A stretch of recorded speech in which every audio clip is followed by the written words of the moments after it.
Eu quero convidar você a abrir a sua Bíblia em Atos, capítulo 3. Quando você chegar no 3, você vai ao 4.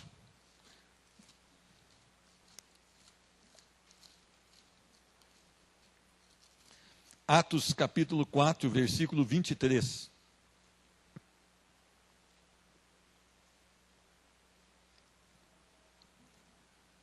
Atos, capítulo 4, versículo 23.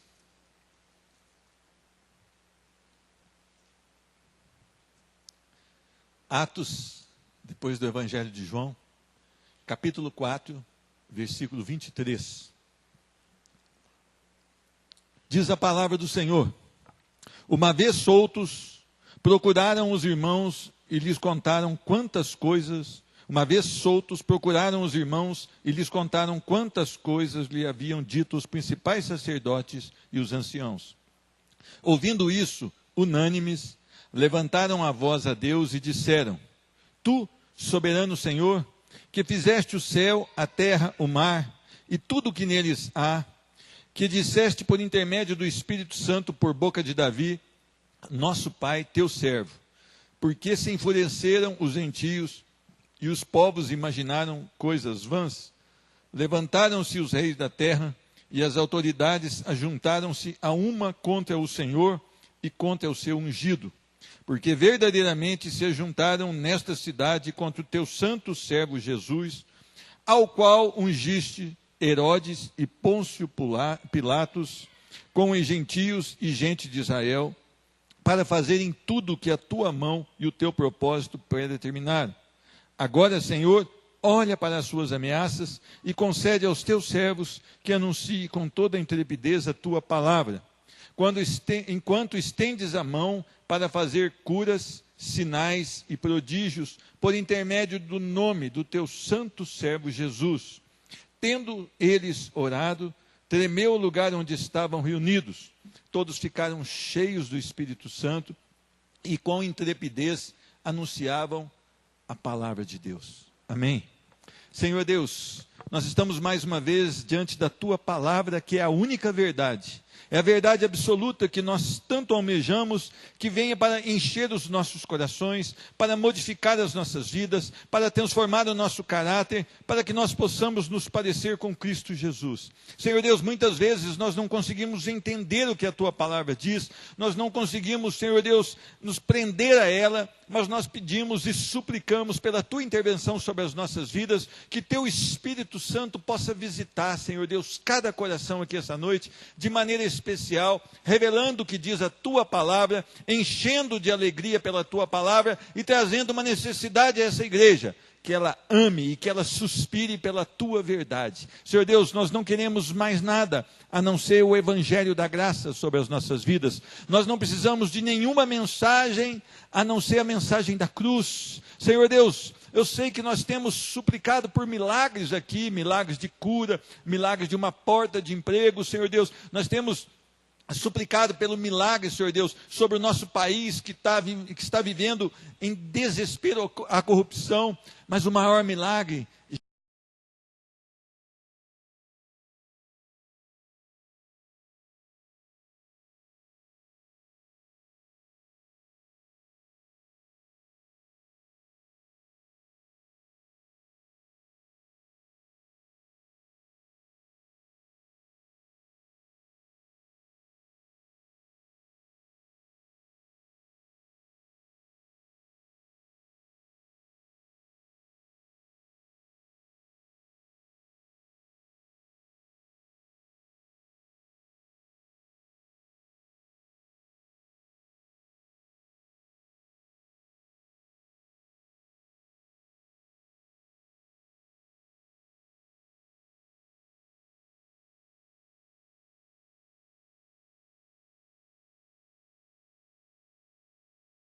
viu e aconteceu isso na minha vida.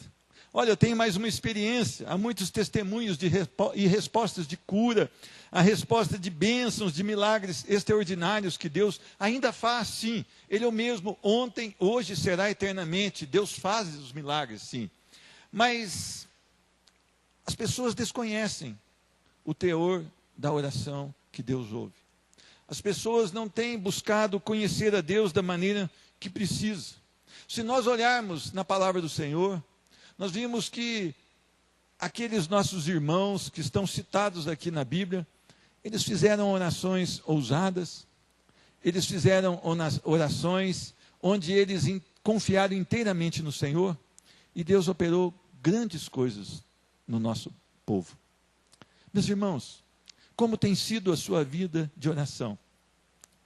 Normalmente somos bastante responda às nossas orações. Nós temos um desejo, olha, eu creio que o Senhor vai ouvir, nós estamos orando. Tem uns até que são mais ousados que eu. Ele diz, você crê, você já está curado. Não é assim? Tem essa pessoa que ela tem mais fé de que muitos de nós, então ela já diz que você está curado. Mas a palavra do Senhor ela nos traz um alerta em Tiago, capítulo 4, versículo 3. Pedistes e não recebestes. Por que pedistes? Mal, para esbanjar nos seus próprios deleites e prazeres. Nós precisamos olhar para a palavra, para que as nossas orações sejam da maneira que Deus se agrada. Nós não temos aqui nenhuma intenção de esgotar esse assunto, mas nós temos aqui um exemplo em Atos, capítulo 4, como que Deus responde à oração. É interessante que Pedro e João estavam presos porque ministraram a cura sobre um paralítico. Este homem voltou a andar, eu não sei se ele era desde o começo, ou primeira vez que ele andou, não me lembro, mas esse homem então, ele estava alegre, entusiasmado, e ele começou a andar com Pedro e João, ele começou a testemunhar, e aqueles fariseus, aqueles religiosos, não queriam que eles anunciassem Cristo Jesus, então o lançaram na prisão, e eles estavam presos, porque anunciavam, ensinavam o Evangelho de Jesus e a ressurreição dentre os mortos. Estes homens, então, quando são soltos, eles tomaram uma decisão. Eles foram atrás da igreja do Senhor. Eles foram para levantar a voz, para suplicar ao Senhor. E nós vamos aprender, então, com esse texto. A oração que Deus ouve. A oração que Deus ouve é feita por homens que renunciam tudo por Jesus. Onde estavam esses homens? Versículos 23 do capítulo 4.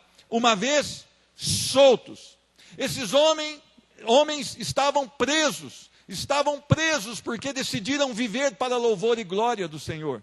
Esses homens estavam presos porque foram atraídos pela cruz de Cristo, aceitaram a mensagem do Evangelho, creram em Cristo Jesus, se arrependeram dos seus pecados e agora vivem para louvor e glória do Senhor. Esses homens, eles não tinham mais interesse nas suas próprias vidas, mas eles tinham interesse agradar aquele que os arregimentou, Cristo Jesus, o Rei dos Reis e Senhor dos Senhores. Havia um propósito na vida desses homens: servir. Eram agora escravos do Senhor Jesus. A nossa geração talvez seja difícil de entender isso, porque nós falamos assim, não, mas eu tenho uma profissão, não, mas eu tenho uma família, não, mas eu tenho já um legado, mas eu tenho um estudo, mas eu tenho alguma coisa, então eu não consigo fazer o que aqueles homens fizeram. Mas será que Pedro não tinha uma profissão? Será que Pedro não tinha uma empresa? Será que Levi, ele não tinha uma coletoria? Será que Zaqueu, ele era um cara que estava desempregado? Uma vez uma pessoa se aproximou de mim e ela falou, olha, eu acho que Jesus está me chamando de novo. Eu falei, mas por que você notou isso? Porque as portas de emprego fecharam para mim. Eu falei, meu irmão, você está numa furada. Bom é se as portas estivessem escancaradas e você sentisse o chamado do Senhor. Bom era isso. Eu sei que essa pessoa até hoje não tem nenhuma influência, como ela poderia ter, uma pessoa que Deus pode usar maravilhosamente, mas ela não entendeu o que é o chamado do Senhor. Esses homens, então, tinham uma vida totalmente voltada para o Senhor. Nós queremos que o Senhor ouça as nossas orações, muito mais, nós queremos que o Senhor responda às nossas orações, mas nós o quanto temos renunciado por Cristo Jesus? Que tipo de vida nós temos? Quanto nós temos renunciado do nosso tempo para orar, para buscar, para compreender a vontade de Deus, para amar as coisas de Deus? Muitas vezes nós perdemos o nosso tempo em uma diversão qualquer, mas nós temos uma dificuldade de nos dobrar por 10 minutos diante da palavra de Deus e falar: enche-me, Senhor Deus, enche-me, porque eu preciso da tua verdade na minha vida. Estes homens, eles tinham o hábito de orar 3 vezes ao dia, às 9, ao meio-dia e às 3. E eles tinham isso. E foi ali que aconteceu uma cura, quando eles estavam indo ao templo para orar. Mais uma coisa que eu sinto aqui que esses homens tinham. Versículo 23 ainda. Procuraram os irmãos e lhes contaram quantas coisas lhes haviam dito os principais dos sacerdotes e dos anciãos. Necessidade de comunhão. Você sente falta de estar com os irmãos? Você sente falta? Você acha que isso é importante? Você, quando perde uma oportunidade de estar junto com os irmãos, isso mexe no seu coração? Isso dói no seu coração? Você tem saudade do seu irmão? Não olha para mim não, para mim você pode estar um pouco bravo, mas olha para o seu irmão do lado. Você sente saudade dele durante a semana, de falar: que bom que a gente está junto num culto de adoração, ou que a gente está junto aqui em oração, ou eu vou na sua casa toda terça-feira aqui para a gente orar junto, né? Você sente falta disso? Esses irmãos estavam soltos agora, estavam livres para fazer o que queriam. Onde eles foram? Procuraram os irmãos. Um pregador da palavra diz que eles estavam encaminhados na selva e havia uma guerrilha no Peru. E eles corriam muito risco de vida, estavam já há mais ou menos 20 horas num caminhão, num baú. E eles pularam e começaram numa trilha, e entraram nessa trilha, e ali havia muita guerrilha. E eles seguiram um menino com um animal, e chegaram no vilarejo. E eles perguntaram para um homem que estava embriagado: há irmãos aqui? E este homem embriagado levou na casa de uma senhora, e aquela senhora saudou os irmãos, e a notícia entrou no vilarejo, e começaram a trazer comida, a celebrar que aqueles 2 irmãos chegaram neste vilarejo.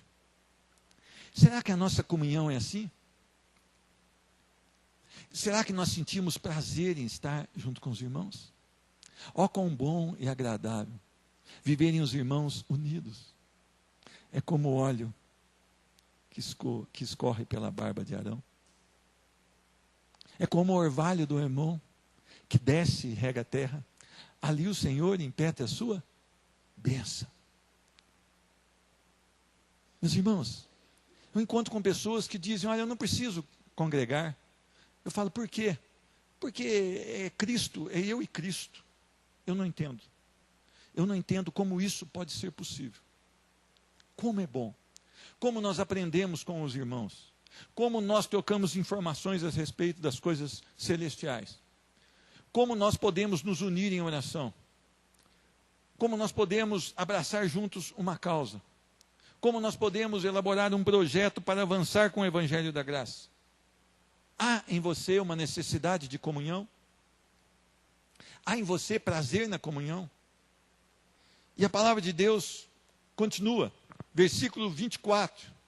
Ouvindo isto, ouvindo a perseguição, ouvindo as ameaças dos sacerdotes, unanimemente, todos juntos, levantaram a voz a quem?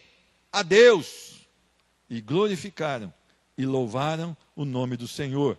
Tu, soberano Deus, que fizeste o céu, a terra, o mar e tudo que neles há. Reconhecer o controle e a soberania de Deus. Se nós, porventura, reconhecêssemos a soberania, o controle, o reinado de Deus, não só sobre a nossa vida, mas sobre o universo, o teor das nossas orações seriam mudados ainda hoje. Nós jogaríamos fora, talvez mais da metade das palavras que temos dito nas nossas orações, porque as nossas orações são muito mais palpites para o Senhor agir da maneira que nós queremos. Nós não conhecemos e reconhecemos a soberania do Deus vivo como deveríamos reconhecer. Diz a palavra que unânimes levantaram, isso quer dizer, clamaram, juntos, eles clamaram ao Senhor. Esses dias nós tivemos uma experiência muito linda aqui no salão.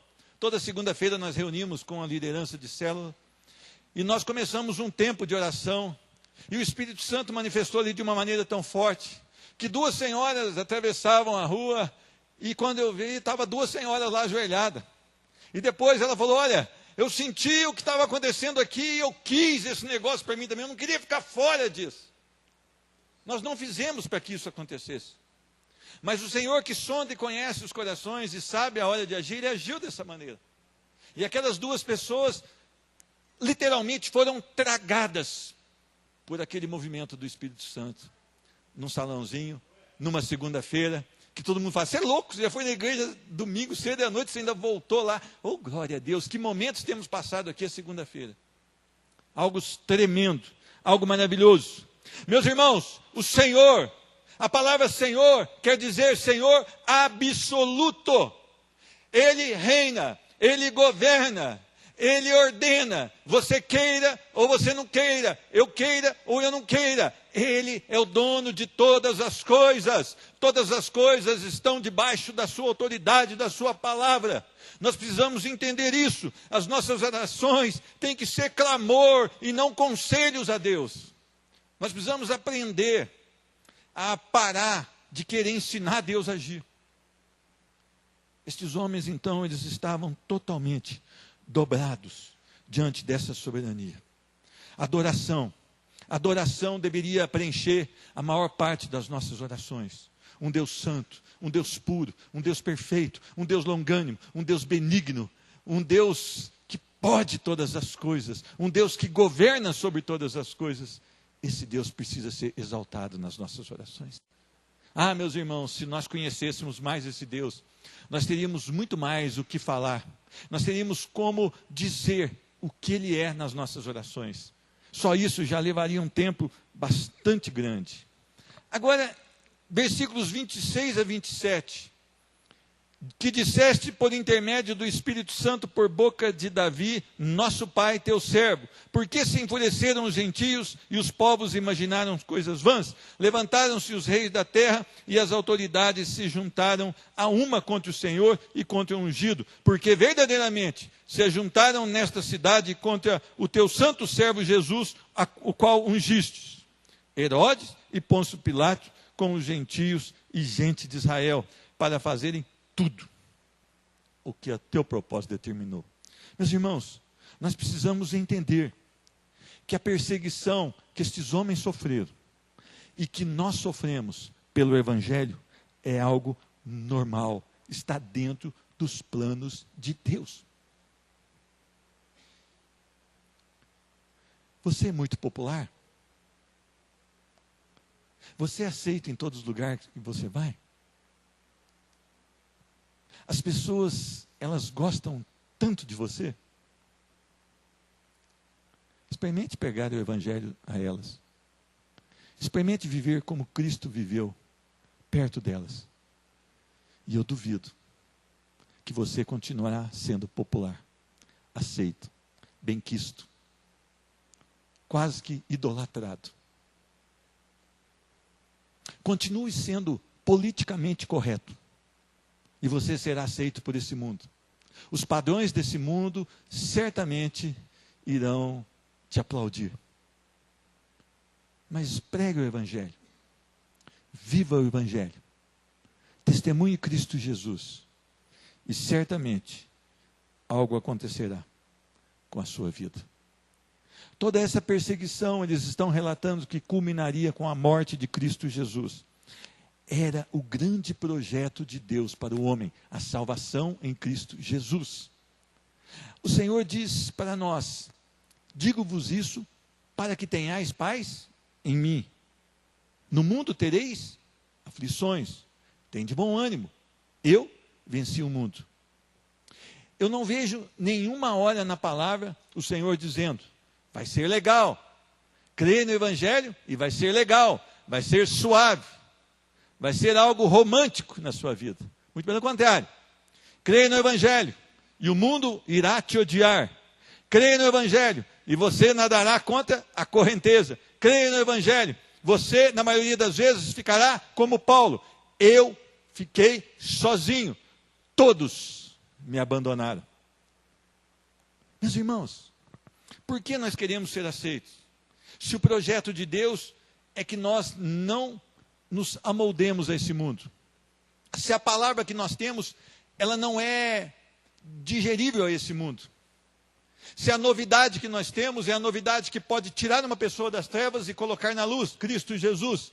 Mas se as pessoas odiaram a Cristo Jesus, e se um homem não convertido continua odiando a Cristo Jesus, embora ele possa até declarar que ama Jesus, mas ele continua odiando a Cristo Jesus e toda a sua obra, como nós queremos ser aceitos? Como nós queremos que a nossa vida não tenha perseguições? O Senhor Jesus tinha um projeto.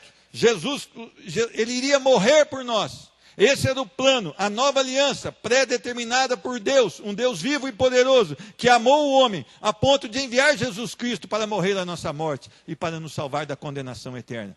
Esse é o projeto de Deus. O próprio Jesus foi perseguido, o próprio Jesus não foi aceito. A primeira pregação de Jesus, quando ele abre no profeta Isaías e lê e diz: hoje se cumpriram as Escrituras, eles levaram para fora para ser empurrado pelo abismo. Você quer ficar bem? Pense na eternidade. Porque aqui você não ficará bem, nem eu.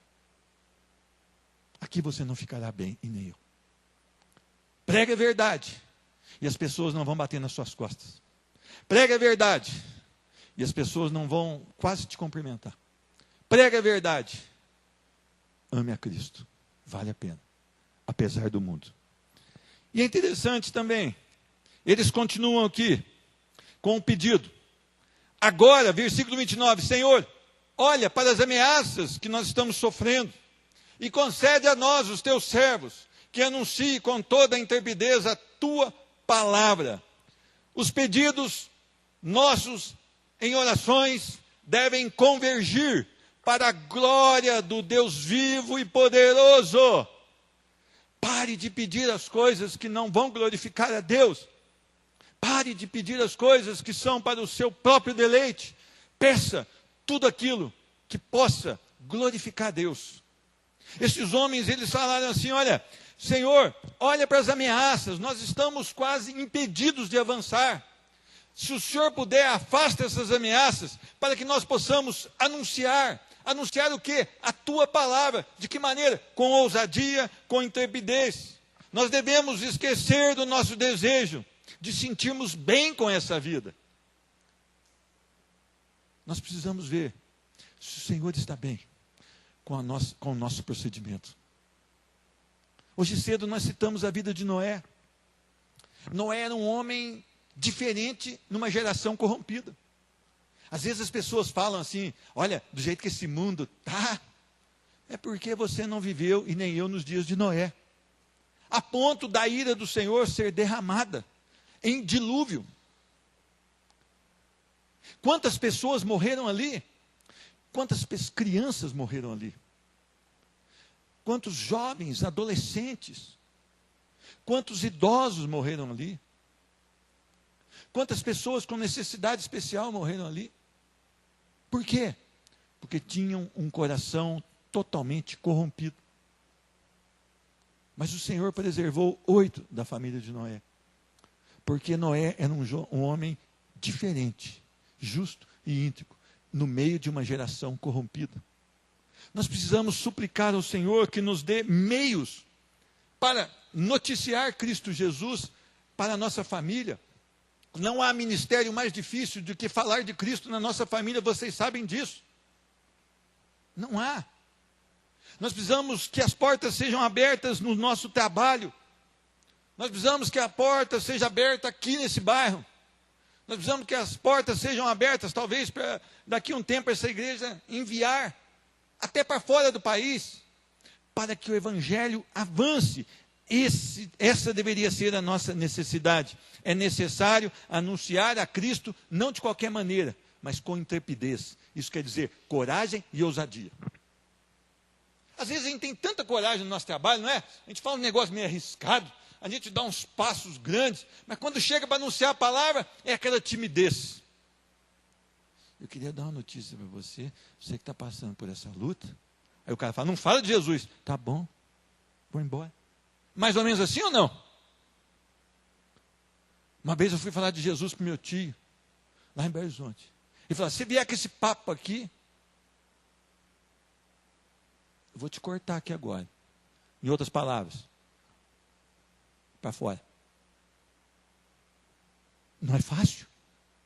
Não é fácil para mim, não é fácil para você. Mas nós precisamos fazer. Para isso nós podemos contar com o nosso Senhor. Senhor Deus, olha para as ameaças que temos passado.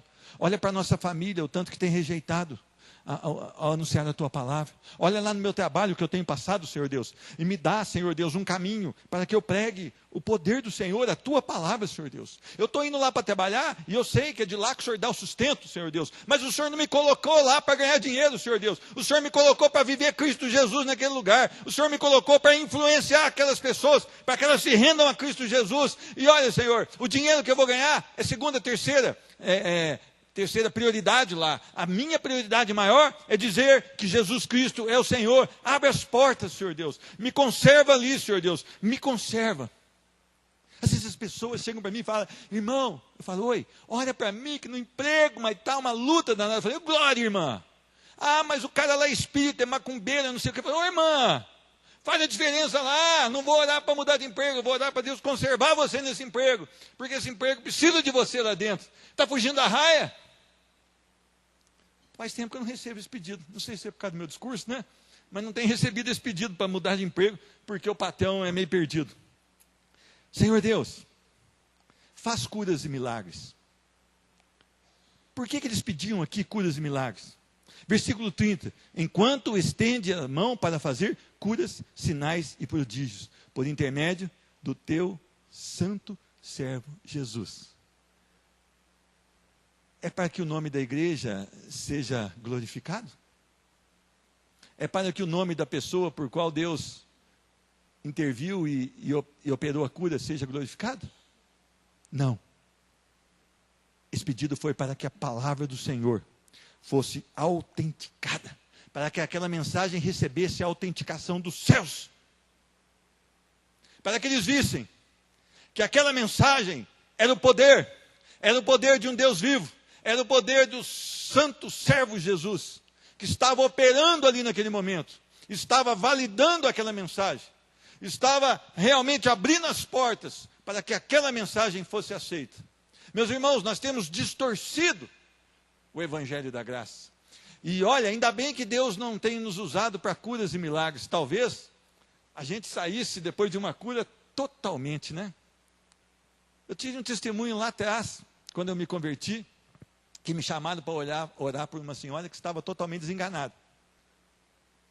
E eu orei, cheguei lá na igreja que eu frequentava, chamei o irmão, falei, irmão, orei ali, senti um negócio queimando, irmão.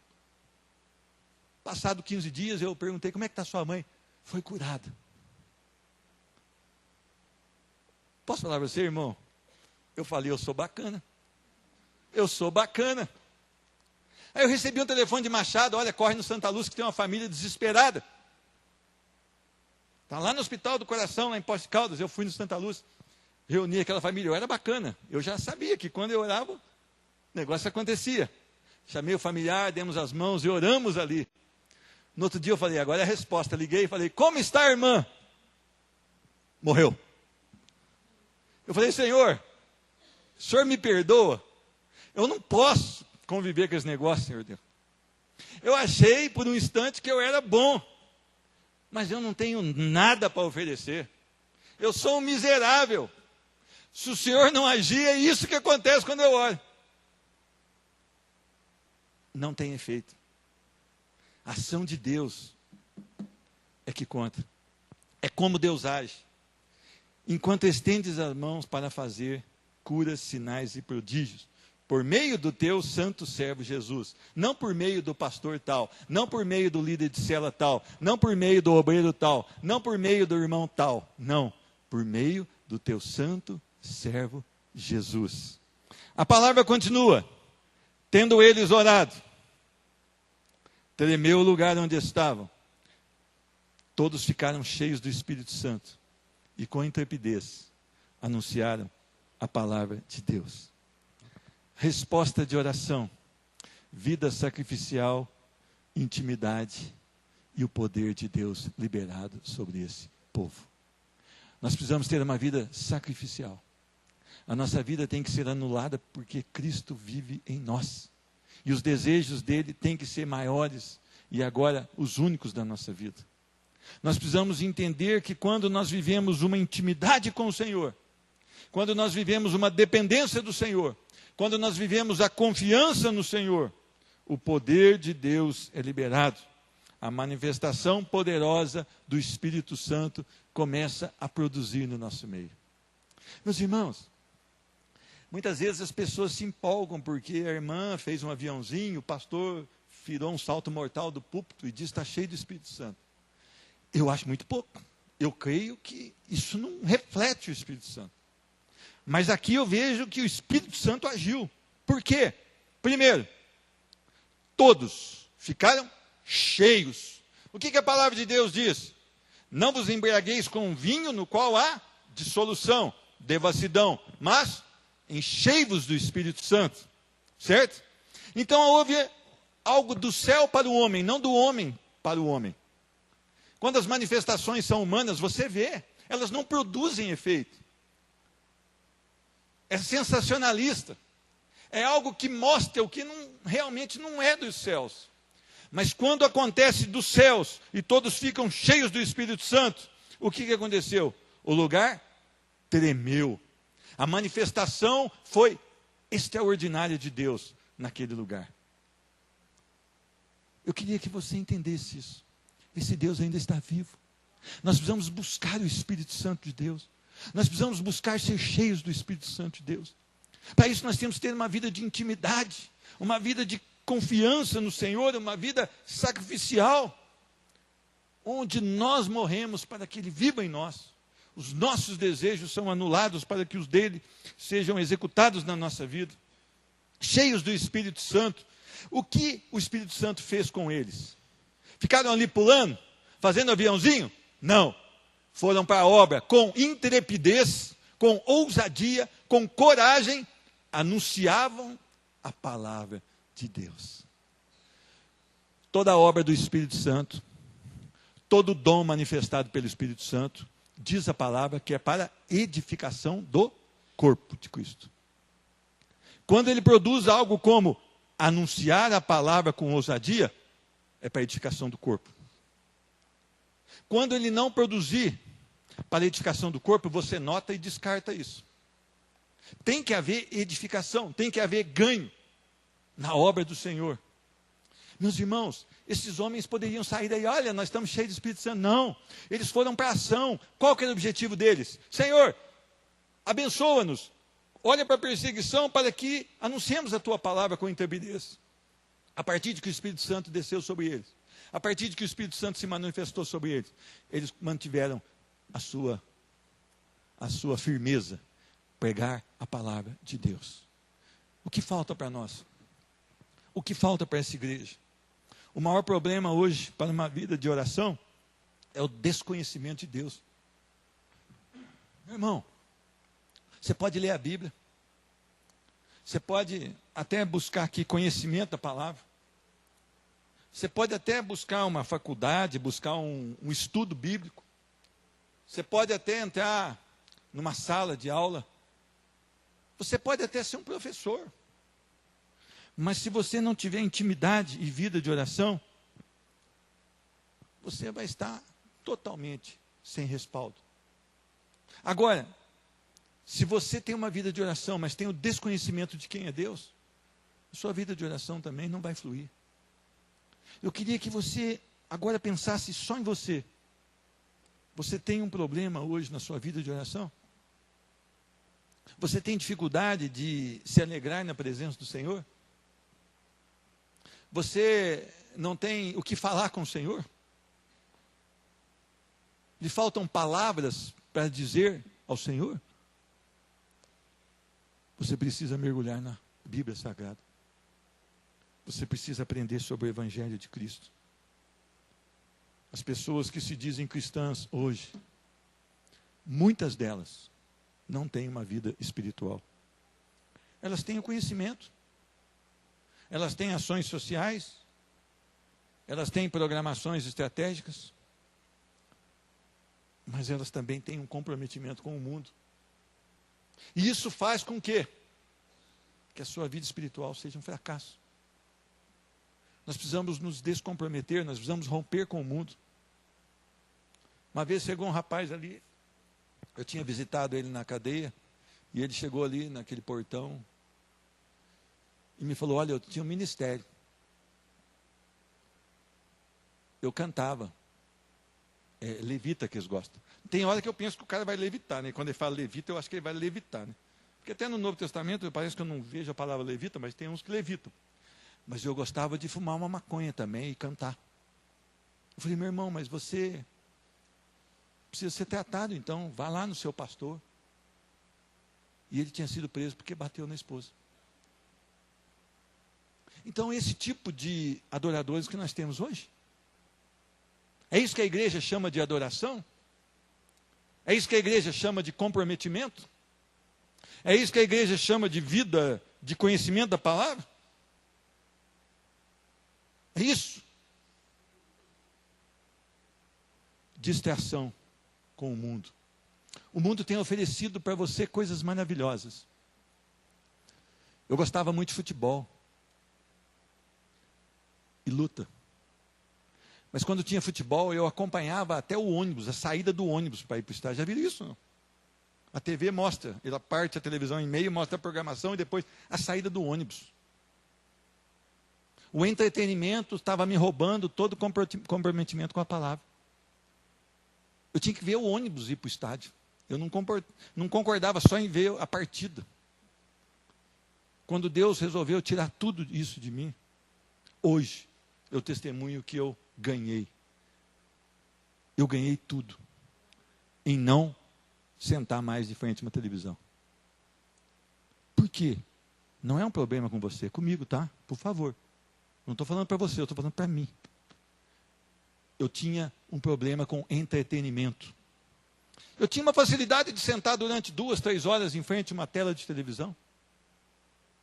Eu tinha uma facilidade, de perder o meu tempo ali com coisas que não glorificavam a Deus. Não são coisas ilícitas, meu irmão, só que não glorificavam a Deus. E Deus tirou isso de mim. Porque uma das estratégias de Satanás tem sido a distração ou entretenimento. Porque realmente ele toma seu tempo, ele rouba, e ele começa a distrair você, e você perde um grande momento de estar diante da palavra do Senhor. E muitas vezes você deixa até sua família, por causa de um comprometimento com o entretenimento. E a sua família fica ali, e vocês não têm nem comunhão com a família, por conta disso. Meus irmãos, para encerrar, eu quero continuar o texto, lá de Tiago 4, 3. Eu queria que você abrisse a sua Bíblia em Tiago 4, 3. Só para a gente encerrar, e que a nossa base seja sempre a palavra do Senhor. Depois de Hebreus aí, Tiago 4, 3. É um texto muito duro e muito forte, e ele vem confrontar realmente a nossa vida. Porque muitas vezes nós guardamos somente o 3. E diz a palavra do Senhor: pedis e não recebeis, porque pedis mal, para esbanjardes em vossos prazeres. Olha como é que trata as pessoas que assim estão: infiéis, em outras palavras, adúlteros, Não compreendeis que a amizade do mundo é inimiga de Deus? Aquele, pois, que quiser ser amigo do mundo, constitui-se inimigo de Deus. Ou supondes que em vão afirma a Escritura, é com ciúme que por nós anseia o Espírito, que ele fez habitar em nós? Você é um infiel? Será que eu sou um infiel? Será que a nossa vida ela tem uma amizade com o mundo? Será que a nossa vida ela é voltada para o mundo? Será que nós nos constituímos em amigos do mundo? Na linguagem King James, adúlteros. Ou não estáis cientes de que a amizade com o mundo é inimizade contra Deus? Ora, quem quer ser amigo do mundo torna-se inimigo de Deus. Ou imaginais que é sem razão que a Escritura afirma que o Espírito que ele fez habitar em nós zela com ciúme pelos seus?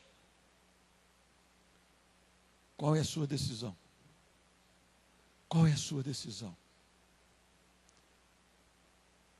Qual é a sua decisão? Eu te convido a ficar de pé. Convidar o pastor Gerson para estar orando. Se você quiser chegar aqui à frente, sinta-se à vontade. Eu sei que nós temos uma obrigação aqui. E é de voltar a sua atenção para Cristo Jesus. Ame a palavra de Deus. O homem sem Cristo está totalmente perdido. Mas o amor de Jesus é suficiente para salvar essa noite. O amor de Jesus é suficiente para consertar rotas essa noite. O amor de Jesus é suficiente para cancelar a amizade com o mundo. Eu queria que você pensasse muito no modelo de vida que você tem. Eu não estou te julgando. Eu estou pedindo uma autoanálise sua. Eu vou estar analisando a minha vida também. Irmãos, eu tenho tantas coisas para mudar. Porque essas palavras aqui eu não tenho trazido para vocês. Deus tem trazido para mim. Talvez por isso eu seja o menor aqui dentro. Mas eu, de maneira nenhuma, eu vim aqui para machucar você. Eu vim aqui trazer a vida, que é a palavra de Deus. Mas essa palavra, antes de produzir em você, ela produziu em mim. Eu preciso ser mudado. Eu preciso de restauração no Senhor. Eu preciso de me arrepender todos os dias. Porque sou um miserável diante de um Deus reto, justo, tremendo. Eu espero que você também possa pensar dessa mesma maneira. Eu espero que a sua visão possa ser essa. Transforma-me. Transforma-me. No nome de Jesus Cristo.